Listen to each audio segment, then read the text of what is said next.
माणसाचे आयुष्य अनेक धक्क्यांनी भरलेले असते. कधी कोणासमोर कोणते संकट उभे राहील याचा काही भरवसा देता येत नाही. अमेरिकेतील एका व्यक्तीवर एक अनअपेक्षित प्रसंग गुदरला. तो एका 5 स्टार हॉटेलमध्ये थांबला असताना त्याच्या गुप्तांगाचा विंचवाने चावा घेतला. साहजिकच त्याचे कामजीवन अडचणीत आले असून आता त्याने हॉटेलविरोधात तक्रार दाखल केली आहे. मायकल फार्ची हा 62 वर्षीय गृहस्थ डिसेंबर 2023 मध्ये तो अमेरिकेच्या लास वेगासमधील हॉटेल वेन्शियन रिसॉर्टमध्ये थांबला होता. अचानक त्याच्या गुप्तांगामध्ये वेदना झाल्यामुळे तो झोपेतून जागा झाला.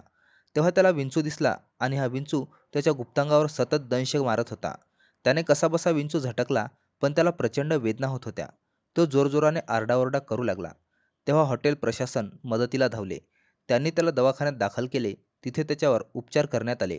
मायकलने दावा केला आहे की लास वेगासमधील हॉटेल वेन्शियन रिसॉर्टमध्ये रूममधील कीटकनाशक व्यवस्थित बाहेर काढले नव्हते. या घटनेनंतर त्यांना पोस्ट ट्रॉमॅटिक स्ट्रेस डिसऑर्डर आणि इमोशनल ट्रॉमाचा सामना करावा लागला.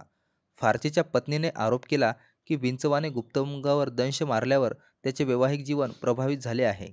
न्यायालयात बाजू मांडताना वकिलांनी सांगितले की या प्रकरणी फार्चीने आरोप केला आहे की विंचवाच्या दंशामुळे त्यांना आता शारीरिक संबंध ठेवण्यास अडचण येत आहे. विंचू तिथे कसा पोहोचला याने आता काही फरक पडत नाही. त्यामुळे झालेल्या नुकसानीची किंमत चुकवावी लागेल. मला वाटतं हॉटेलला आधीच याबाबत माहिती होती. ही घटना घडली तेव्हा तिथे काहीतरी बांधकाम सुरू होते. फार्चीने सांगितले की जेव्हा त्याने या घटनेची माहिती कर्मचाऱ्यांना दिली तेव्हा त्यांची खिल्ली उडवली. या विचित्र घटनेने जगभर उत्सुकता वाढवली आहे. नेटकऱ्यातून अनेक प्रश्न उपस्थित होत आहेत, पण प्रसारमाध्यमांनी मायकलच्या दाव्याचा आधार घेत हे वृत्त प्रसिद्ध केले. धन्यवाद.